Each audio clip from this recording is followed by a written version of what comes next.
Siguiendo la Now, programación del following the schedule, we're going to go on to the moderator on the new European Bauhaus. Teresa Coutinho, she's Public Relations of the Information Office of Spain in the European Parliament. She's a journalist and coordinates the Ambassador Schools program of the European Parliament, in addition to organizing events related to issues of values such as disability and Human Rights Day. The new European Bauhaus project can help people with disabilities to achieve greater independence, with inclusion being an important part of the initiative alongside design. Teresa, welcome and thank you so much for joining us. The screen is all yours. Hello, good afternoon to everyone. Thanks to you for inviting me. It's a pleasure, a tremendous pleasure to be with all of you. And this is a fantastic panel we have that I'm going to introduce in just a moment. We're here in this panel to talk about the sustainable and inclusive technology of the new European Bauhaus that all of the speakers will explain very clearly. I would say, just very briefly, I'd like to talk about what the European Commission, as president of the European Commission, has said, and she says that the next generation of the EU should turn our EU into a leader of the circular economy, but not only an environmental and economic project, it also has to be a new cultural project. And this is exactly what the new European Bauhaus is. That's what it promotes, everything that has to do with inclusion, a more sustainable future. And when we talk about a beautiful future, we're talking about inclusive and accessible areas and an economy where wealth is distributed. So I invite all of you to listen to our fantastic panel, and I'll introduce our first two speakers. Here we have Borislava Woodford. He comes from the European Commission, the Joint Research Center there, and Borislava has been working for more than 12 years in the field of structural issues in the European Commission in different units at the Directorate for Regional and Urban Development of the European Commission. And he is here with Borislava Warasova, and she works in the new Bauhaus Europe, in the administrative office. She used to work in the coordination of the Directorate for Research at the European Commission. Both will show a video of the new European Bauhaus.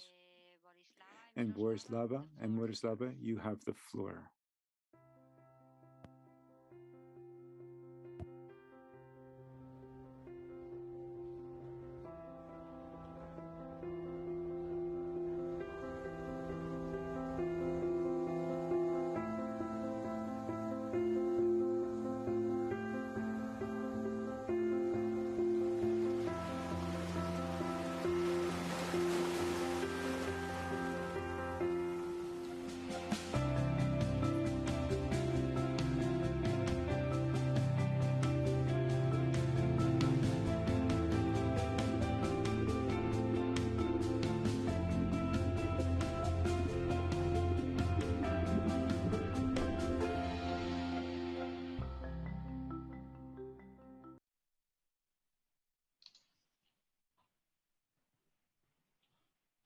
Hola, buenas tardes, Madrid. I have the pleasure, together with my colleague Miroslava, to talk to you this afternoon in about 10 to 12 minutes about our beautiful, sustainable, and together type of initiative. Thank you, Teresa, for the introduction of our initiative, for the kind words. I look forward to the discussions with this panel, and I just want to have the opportunity to tell you the state of play of our team and the state of play of the initiative as a whole, and hope to raise for your attention a couple of events that are of importance for us as a team, as in a movement, and also raise your interest in the initiative and get a more audience and follow us. So bear with us. I'm gonna go straight into the first slides that we have. We were given the task to come up with a revival of the old movement on Bauhaus in a small team based at the Joint Research Center of the Commission. And we were told, okay, open a website, which we did on January 18th last year, and see what comes bottom up, harvesting ideas, how to design our initiative, and go about it in a different way, not the usual mode of European Commission coming up with a policy paper, introducing funding and introducing their own idea. This time round, we were open to whoever wanted to contribute through our website for about 6 months. So you would see on our slides our 6 months of co-design and also our team in the making, really. So we gathered lots and lots of contributions. There were over 2,000. We had 98 super duper papers, academic paper. We had conversations. We had a huge conference in April where people heard about the initiative under the auspices of our President von der Leyen for the first time. We also worked with some official partners of ours. We'll briefly touch on those. We have a high-level roundtable representative. So these are personalities from the architectural designers, art activists, climate activist type of people. So all that took 6 months, and we really designed something which is unusual and hopefully bottom up to come up with a policy paper. And that's the boring part of it. But being a commission in September, again, in the middle of September, when the president takes the floor to address the State of Union speech, she introduced our communication, which is a policy paper, where we, with the inputs we gathered, we came about with what we can do in terms of structuring the initiative and starting the real delivery phase. We call it delivery phase. So the principle of the initiatives, you see them in the triangles, they are really the pillars of what we're trying to do as a team. We want the movement to be a sustainable, so green and climate orientated, but also very inclusive and working on aesthetics. So we want it to be beautiful, but in the sense of the place, not so much, and not only about aesthetics and beauty in our living surroundings. So the people who contributed to the co-design told us that we wish them to reconnect with nature. So they wish the initiative to continue along those 4 points I've mentioned here. So people are longing for connecting nature. They want to have a new sense of community. They want us to prioritize places and people that need it most. And we want to be also thinking in terms of industrial ecosystem for a long-term change, a life cycle thinking, and all about circular economy and so on and so forth. And then the delivery, what we're doing now after the first now 9 months, we try to have an impact on 3 levels to start transforming places on the ground. That would mean really physical transformation, projects that would fit our 3 pillars. We want to also think about the ecosystem for a long-term innovation, enabling that, and also go through the lenses of what we do in terms of education and culture, but through the lenses of our initiative.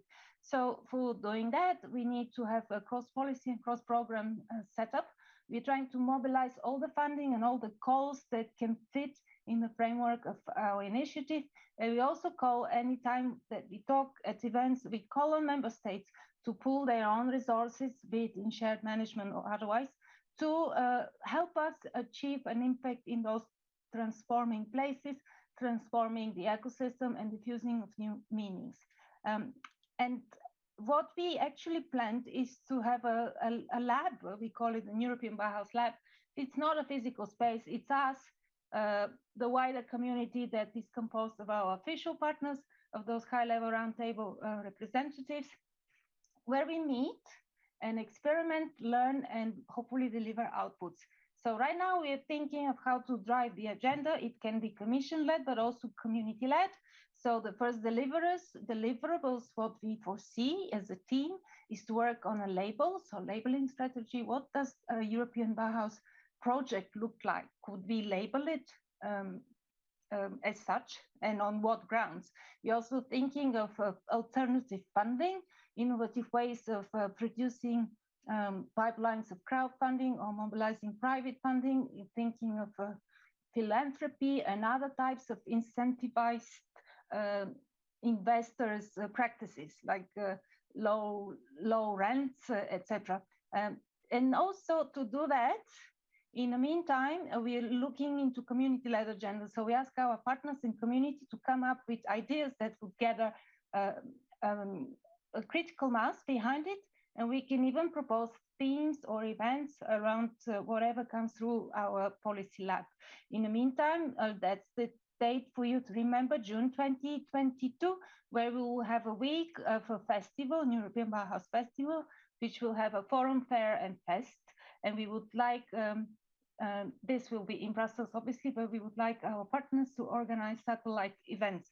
I think I spoke enough and I've taken already 7 minutes. Now up to Miroslava. Thank you so much, Borislava. So now I will just provide you with some overview of our community. So we have a beautiful, diverse, vibrant, and rich community of over 325 partners now. So in terms of the geographical coverage of our community, so most of the partners come from Western Europe, such as countries such as Belgium, Germany, Italy, Spain, but we also have a large quantity of partners coming from different countries, but they are mostly transnational, which means they operate on different levels in different countries. But we also have partners from Central Europe, such as from Slovak Republic, Czech Republic, or Hungary, and from the Baltic states, and so on and so forth.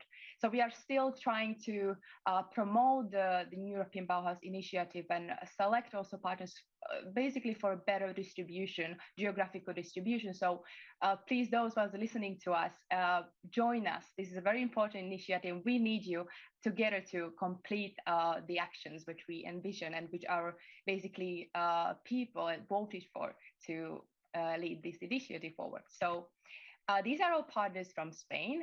So as you could see, we have 34 partners from Spain. This is just a brief overview. We couldn't fit all of them in one slide. So of course, one of the very important partners is Fundación once. Thank you so much for this, for the opportunity to speak today. We also have Conexiones improbables, very important partners. Well, all of these entities are very important for us. But yes, Spain and Italy, we have a lot of entities from these countries. So as we can see, you guys in Spain and Italy, we are very active in terms of architecture, design, culture. So it's a great opportunity to speak at events and really promote us further and spread the word about this. In terms of field of activity or the sector, so our partners come mostly from research and education. So we have a lot of universities who have joined this movement, but we also have partners coming from cultural heritage and crafts, art and culture, but also from youth, energy sector. So it's very varied. As I said at the beginning, it's a rich, diverse, and varied community of partners, which is very much important for the initiative. We also have great outreach. So at the moment, we have over 15,000 followers on Instagram. So I would like to point out that we are very active on our Instagram because social communication, social media communications are very important to spread the word. So we normally share stories of our partners, which are always NEB related. So if you are a partner, you can share your story and we will share it, and we will also basically streamline the communication of this initiative. We're also active on Twitter. We have 24,000 subscribers to our newsletter. So if you haven't done so, please go on and subscribe to our newsletter. We also have a Twitter account where we have over 12,000 mentions, and of course our website, which is very important for basically sharing everything which is going on in the initiative and all the recent developments. Now we can proceed to a bit of a word about the prices, and my colleague Borislava will take over. Thank you for your attention. Bear with us another minute or so.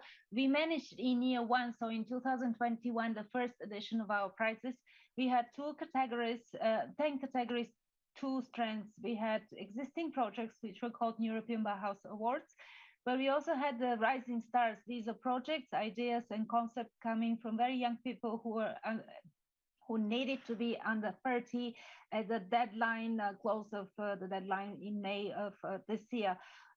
If you're interested in seeing the projects, not just the finalists, but the winners, but also the 2,090 projects that we received as applications, you can go and visit our virtual exhibition. If you go on our website and you go on the prizes platform, there are mini videos there, and there are very many inspiring examples of what came through in year one.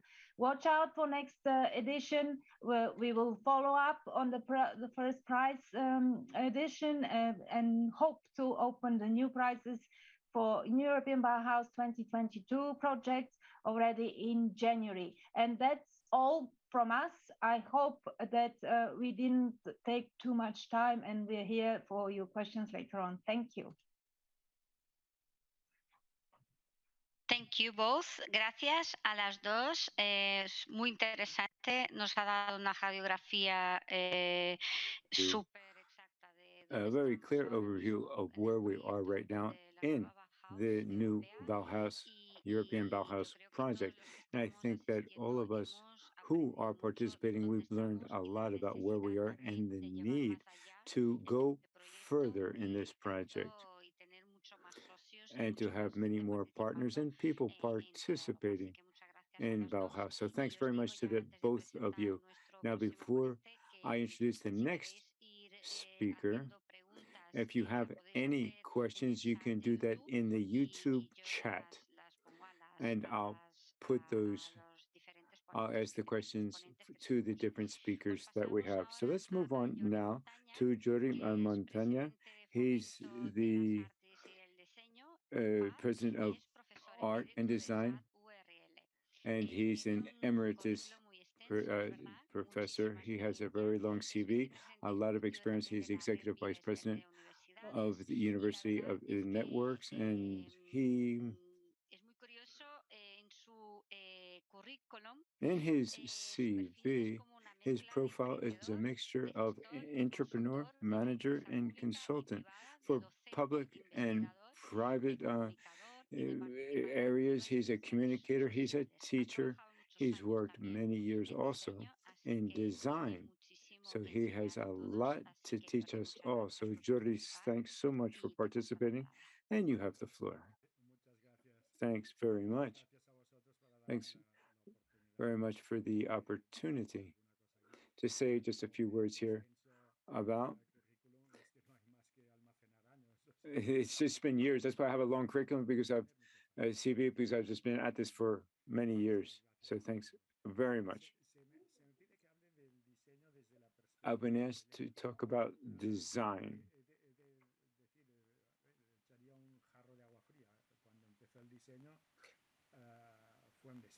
When I started to design, it was an absolute disaster.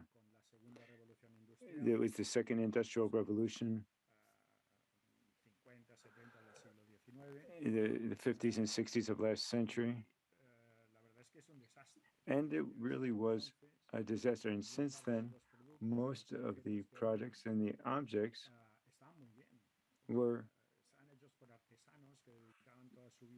good. These were artisans working in a traditional fashion, and they were products that had been around for centuries. And then all of a sudden, machines came along to make objects, to make quite ugly objects, actually. And that's why a whole movement started by William Morris and others called arts and crafts. The arts and crafts movement, going against these industrial products. Now, surprisingly, this movement against industrial design helped the development of industrial design. because the artisan's work is very beautiful, but it's very expensive. And after the First World War, there was a school called Bauhaus that was founded. And what it did was you join art and crafts. It's a school that started back in 1919.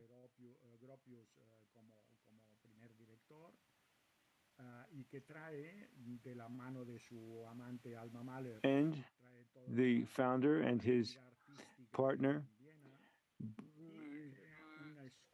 collected art in Vienna, and they joined art, industry, and crafts. So he was a master of form. He was a master artisan. So the students started doing their work. So Bauhaus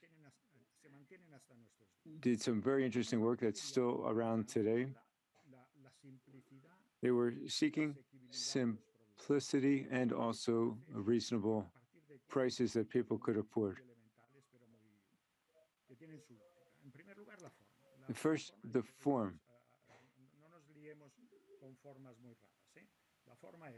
The forms, or the shapes, was the circle, triangle, and the rectangle. And if we go into 3D, the sphere, cone, and cube. And colors, natural colors, basic natural colors, and black and white, of course.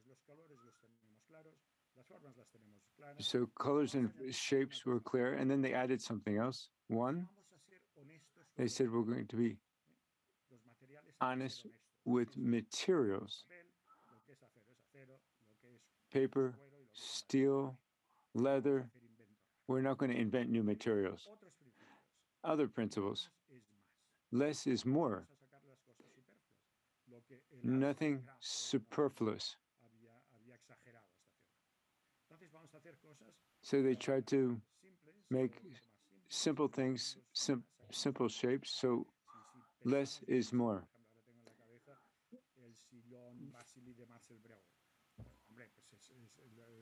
Ha dejado la estructura de un sillón y le ha sacado todo, menos el culo y la espaldera para poder sentarse bien. Vale, perfecto.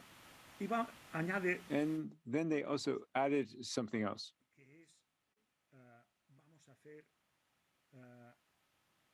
algo fundamental. They said, let's do something fundamental. What is the shape? What is design?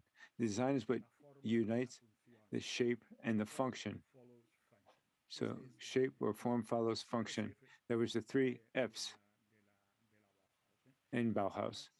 Form follows function. So we're thinking of functionality, yes, but this functionality should clearly be beautiful. So Bauhaus underwent many changes. There were great artists like Coldplay, Hannes Meyer, Johannes Eatham, and they all said that the product must be beautiful. The influence of lights and color. For example, if we look at cars, the designers try to look for shiny things on in the body of the car, and that's what the founders of Bauhaus tried to do, to make things beautiful, give substance, and that continues to be one of the elements. Bauhaus died because of political reasons.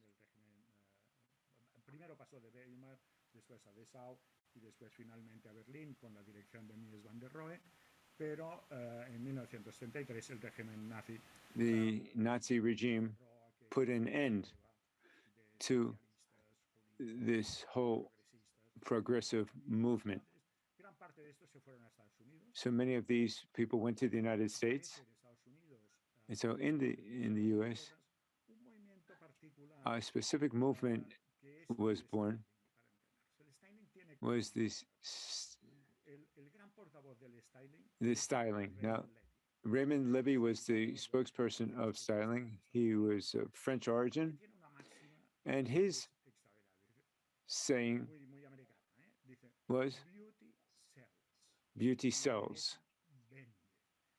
So that was his slogan. So between two similar products in terms of their function, the most beautiful is the one that will sell. So he applied that to all of the work. And so styling was looking for aerodynamic shapes, decorative shapes, but the objective was to improve the aesthetic level of the American consumer. And it was quite successful. And then in Europe,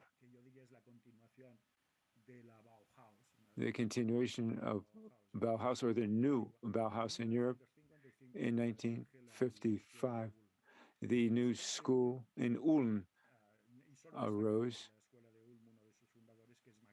And Max Biel is one of the founders. He's an artist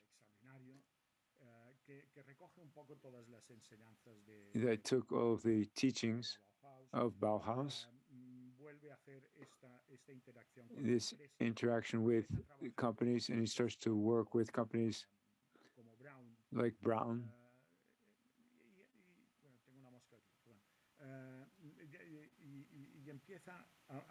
And he started to mix beauty, industry, art, and craft. This really was the first new Bauhaus that lasted a few years until the 60s. Max Biel, he was a very interesting person. He came up with a concept that is still around today, which is called the beautiful form, the beautiful design. This was in 1947 in Switzerland. And he wrote about this. And he wrote extensively about form. The Ulm school disappeared in the 60s, but one of his students continued with this idea of the beauty form. Dieter Panzis was Dieter Rams. He's a German architect, student of Bauhaus. He was the director of the Brown Design, and he brought his experience to Bauhaus. And all of this experience is being applied today. The Apple's products, for example, Jonathan Ive has publicly recognized, and Peter Ram's teachings, these are Bauhaus products. From Ulm's school, these are products where we have round forms and cube-shaped forms and products that have become global products. And this has a lot to do with the new European Bauhaus. We have to create a movement that began 100 years ago where beauty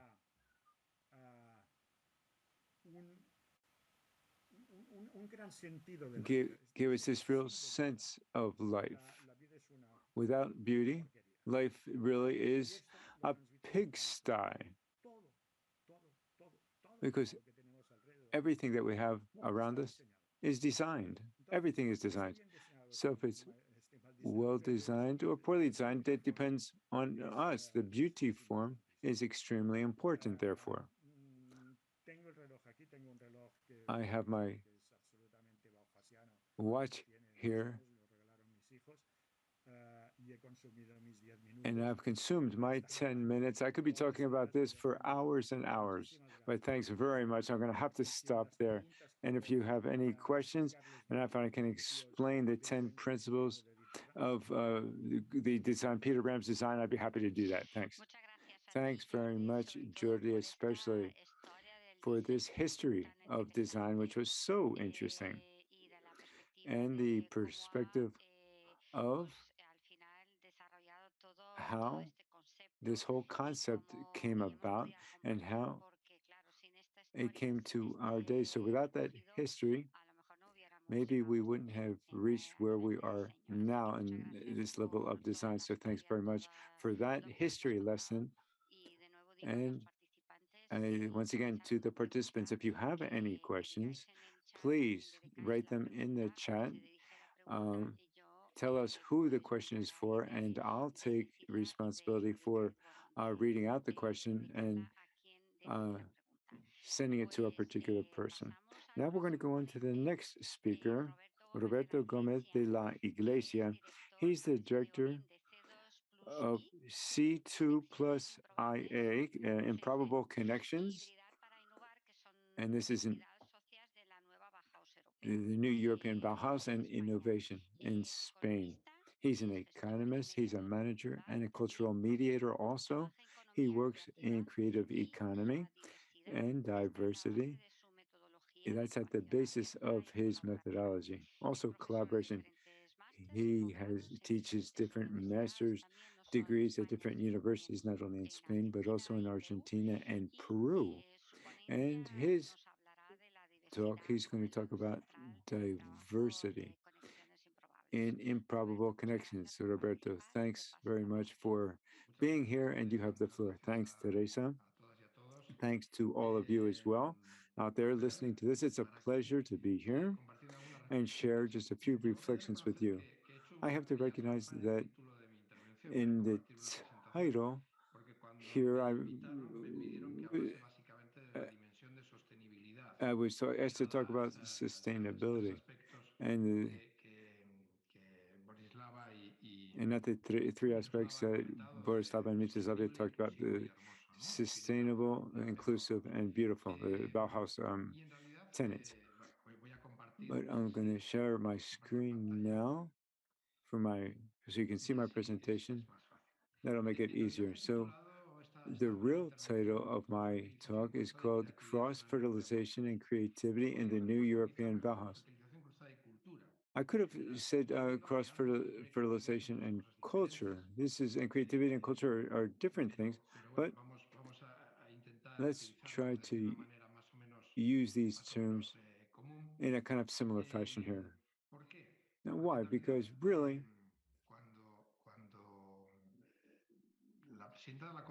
when I presented this when the Commission first talks about the European Bauhaus, it talks about a cultural movement, that this is a cultural movement. And it's a cultural transformation movement, because the challenge of sustainability and the Green Deal and the challenge of inclusion are scientific and technological challenges, productive challenges, but they're also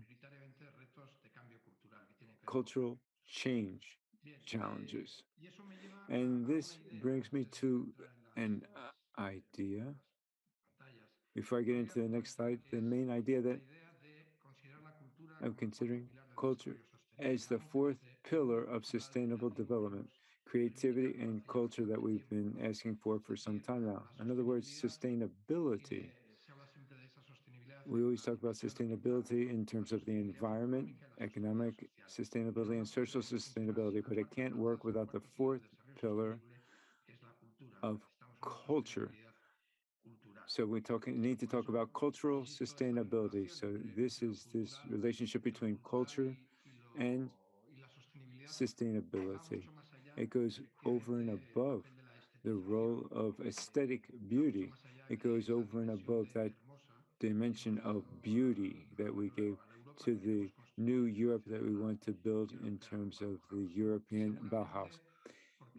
And because right now, just like Jordi mentioned, this slogan of form follows function, maybe today the main idea is that form should follow the proposal. And the proposal now is very focused on sustainability and inclusion. And their culture is maybe the element and many of the dimensions of culture and creativity and that are involved in design, and others are probably the most interesting to approach sustainability in a novel way, and social cohesion, which is so necessary.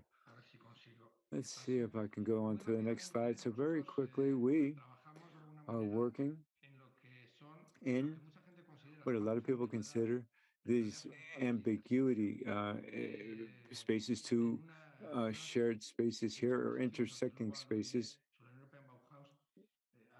In European Bauhaus, we talk about going from disciplinary to multidisciplinary to interdisciplinary and transdisciplinary. And now they start going from transdisciplinary to post-disciplinary. So this complexity of the world means that interdisciplinary barriers between different worlds are becoming more diffuse. These intersections between different policies and ambits give us the opportunity to act in a unique fashion. And here we also have the cultural, creative policies, urban planning, tourist policies, recycling, and many other policies. So these intersection spaces are an opportunity for all of us, and it's where we find the greatest capacity to act from the creative arts in search of innovation and also in search of sustainability processes in this innovation, and the innovation must also be sustainable. And this is what we do with improbable connections, is we innovate and combine disciplines, knowledge, views, people, different people to approach innovation processes in a novel way. And so what we're seeking is use cultural and creative supports and innovate the way that we innovate. And we're working on the creative economy, for which is more than just creativity, but to see how, or to create creative territories with creative people. People are creative, and how we can bring this to other sectors and make other sectors more innovative as well.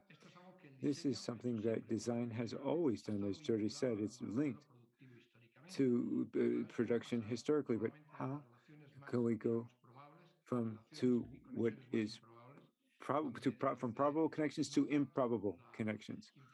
This implies the function of the arts and culture and creativity, but even more so the creative processes of organizations.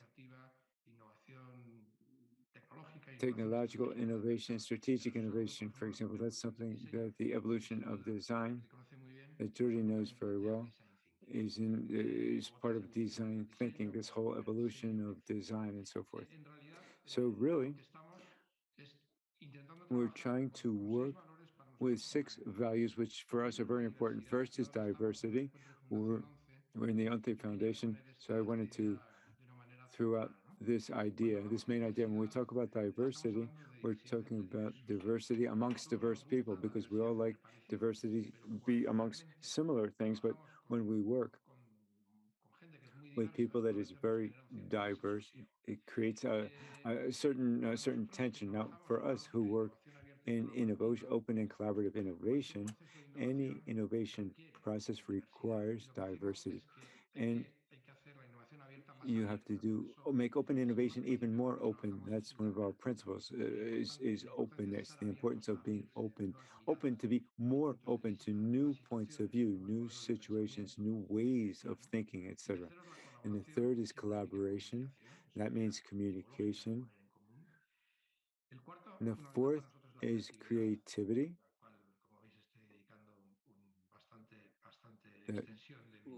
That I'm spending a lot of time talking about, and of course sustainability. And when I talk about sustainability, I'm talking about that our innovation processes must be sustainable in and of themselves, not only, in other words, that they favor sustainability, but sustainable themselves, just like organizations that we work with.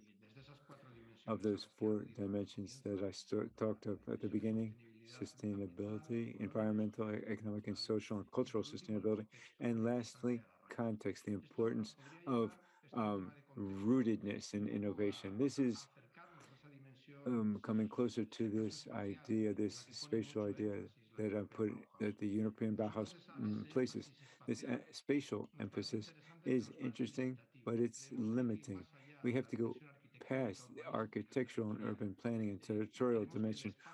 Space is more of a mental space rather than a physical space. And in that sense, we're trying to make our own contributions to the discourse of European Bauhaus. So in short, this is a methodology, an innovative methodology based on creativity and art, and it's applicable to any sector. And these processes, we're trying to introduce these,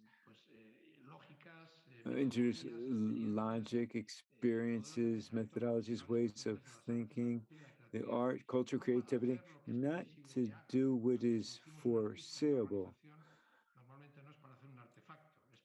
What we want to do is introduce a creative processes in innovation.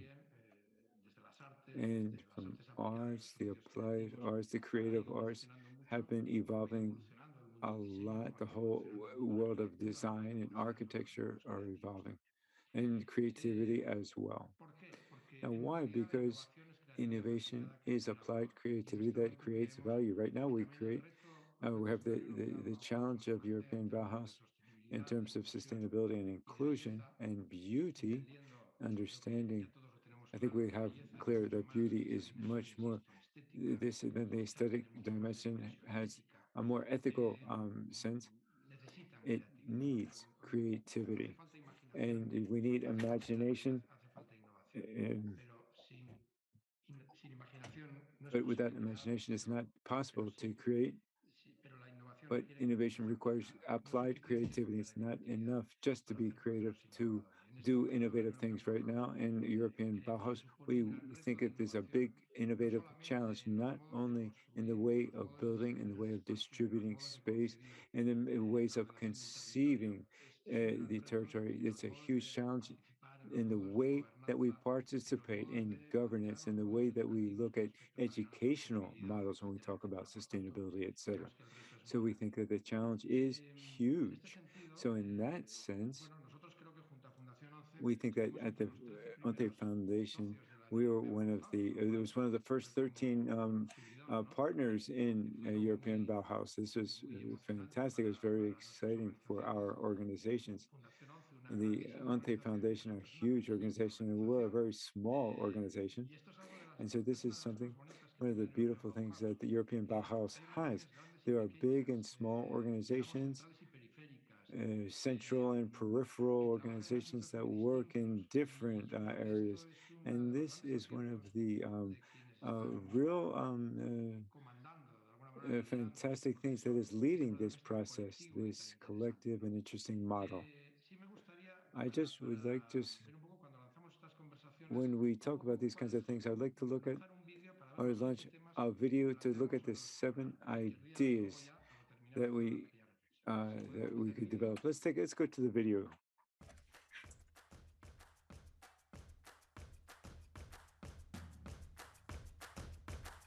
I think there's no. You cannot hear the sound.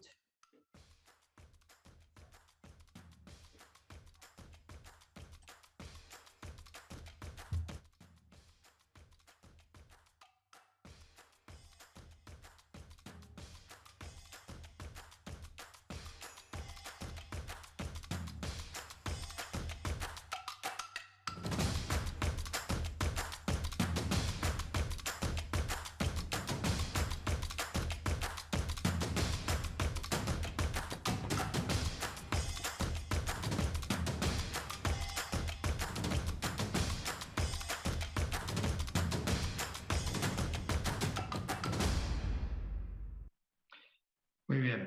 No sé si se ha oído, yo no lo he oído. Great. Pero... I don't know if you were able to hear it. I don't know if the audience was able to hear it.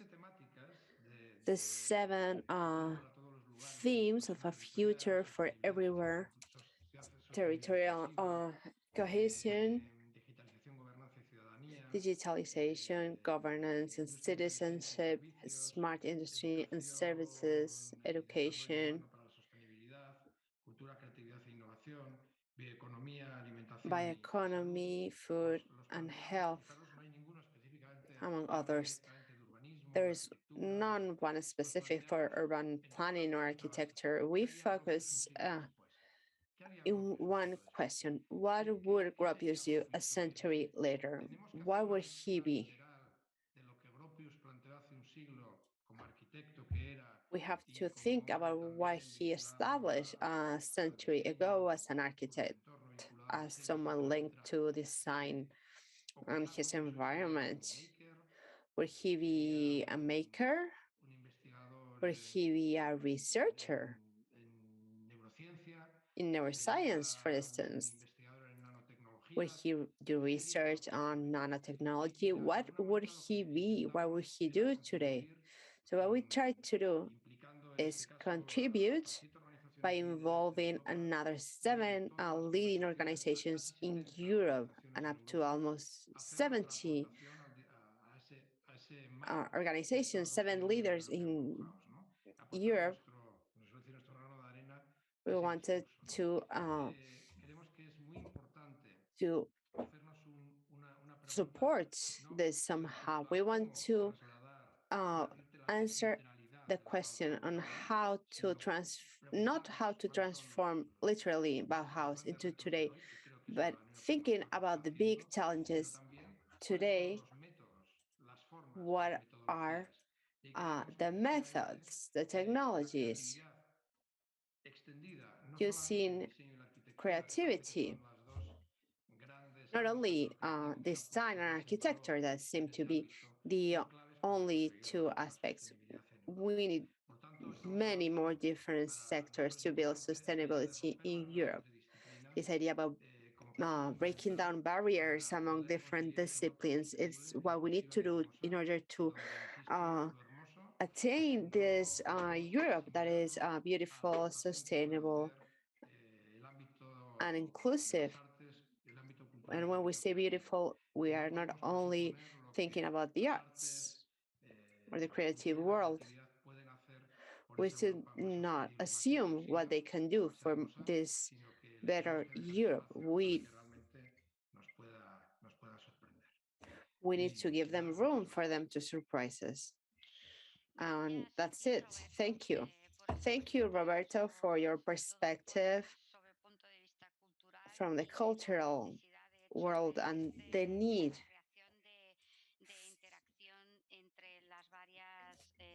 for interaction among the different categories and the different matters, which is important when fostering diversity, as you very well mentioned. Thank you for your presentation,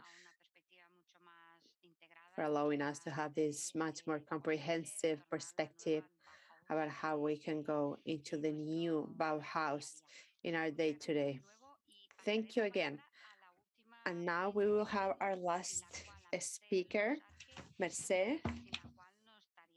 Without her, we wouldn't be here today. She's one of the great promoters and organizers of this TTD Congress. She's Chief of Culture and Leisure at the Arqué Foundation. She has a master's in arts, and she works in accessible tourism, culture, and design for all, and special activities for awareness raising. Mercè, you have the floor. And I'm still awaiting questions that the audience might send us. Thank you. You have the floor. Thank you, Teresa, for your introduction. Thank you to the other 4 speakers for accepting the invitation from the Arqué Foundation. I will be the last pillar of this, and the last pillar of Bauhaus, which is for all. You talk about sustainability, beauty, and well, I have to talk about inclusivity. In Europe, there's been an increase in inclusivity regarding age, abilities, capacities. Medicine is advancing more and more, and we are able to overcome illness and injuries. So things are changing. We have this new world that we have built, and we have a responsibility to base our designs on inclusive principles, and we cannot leave them behind. This comprehensive approach of the new Bauhaus contributes in an ethical and creative challenge for all of those responsible for management, administration, and all politicians, among others. Design for All has as a main goal to make it possible for all people to reach equal opportunities. That's why we thought that our foundation couldn't miss this opportunity to be in this project. You talk about design and beauty. Well, accessibility needs to be beautiful too. We say accessibility needs to be sexy. Why not? It needs to be accessible. If we don't think about accessibility as a principle in the design of this beautiful product, for instance, if a small child uses a wheelchair, why not think about the wheelchair as a sports car, this chrome car that was the beginning of the Bauhaus? It will be very attractive for all the other children at his school. So let's make these products beautiful and accessible at the same time. And we can bring together these two concepts of beauty, design for all, in this element that needs to include strategies for sustainable development. Otherwise, it won't be viable. Design for All has its origin in Scandinavian countries. In the end of the 60s, Sweden created this concept of a society for all that was addressed at accessibility mainly. Similar concepts have developed in other places in the world. In the US, they coined the term universal design, and in the UK, they use the term inclusive design. All of them have something in common: design for all the people. Universal design consists on the creation of products and services designed in a way in which they are usable by all people without a need for adaptation. That's what I mentioned before. Accessible design must be thought from the beginning.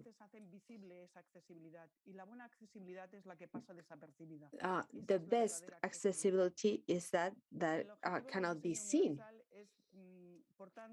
The goal of universal design is to simplify people's lives and benefits everyone, independently of our age or our abilities, at a very minor cost. And it should be so from the beginning, from the conception of the products.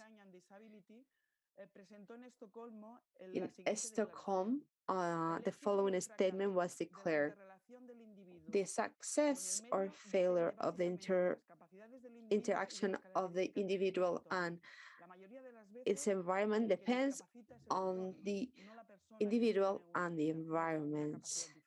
The problem is the environment, not the person with a different ability. If I need to cross a river and I don't know how to swim, if they don't build a bridge for me to go over the other side, the obstacle is the river or the people who didn't build that bridge.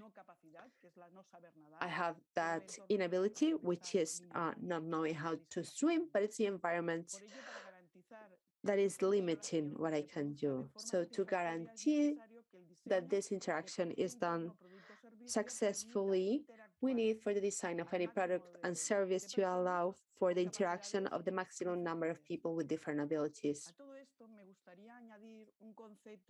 I would like to add a concept by Aristotle.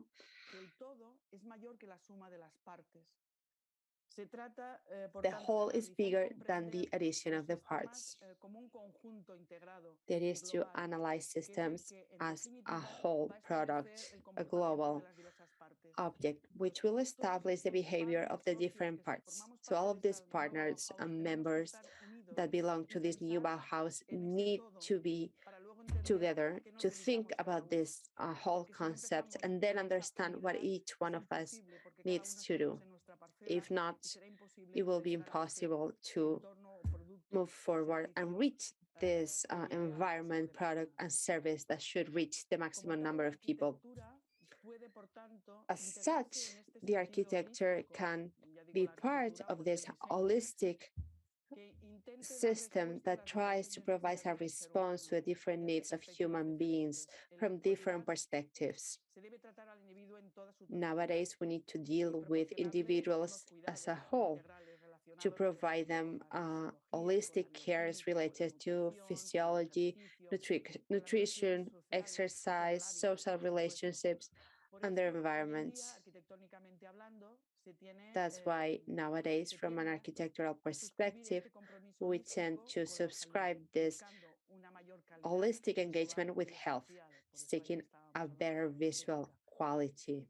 That's why we were talking about aesthetics.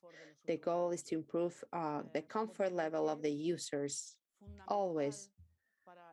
What is vital for the 10% of the population in Spain that has some kind of disabilities is needed for the 40% of the population. If we take into account that Europe has an aging population, so that 40% will benefit, and it's comfortable for 100% of the population. What is good for someone with different abilities is comfortable for the rest as well.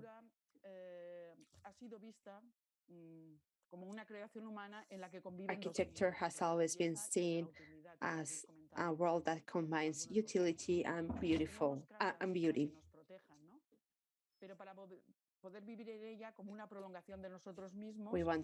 We build houses to protect us, but we want them to be beautiful, to be an extension of ourselves. So we have this aesthetic aspirations.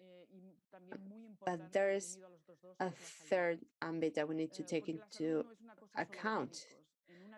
The other one is health. Well, health not only has to do with doctors. In a house, there are smells, noise, humidity, different things. All of this has an impact on the people who inhabit them, and we need to take into account all of this. There are healthy houses and houses that can make you sick. So we could say that the new European Bauhaus, as a creative initiative that wants to design new ways of living, it's situated at a crossroads between art, science, technology, etc. The initiative wants to reach this Green New Deal, this circular economy. It calls for a collective effort to imagine and build a sustainable, inclusive, and beautiful world so that the mind and the body, for the mind and the body of everyone, we cannot leave anyone behind. That's why our foundation is here today, because we don't want anyone to be left behind. Thank you. Thank you, Mercè. And in fact, as I said before, we had wonderful speakers. We've been able to cover every view on this. As you said, beauty, sustainability, inclusion. We have learned so much from your presentations. I would like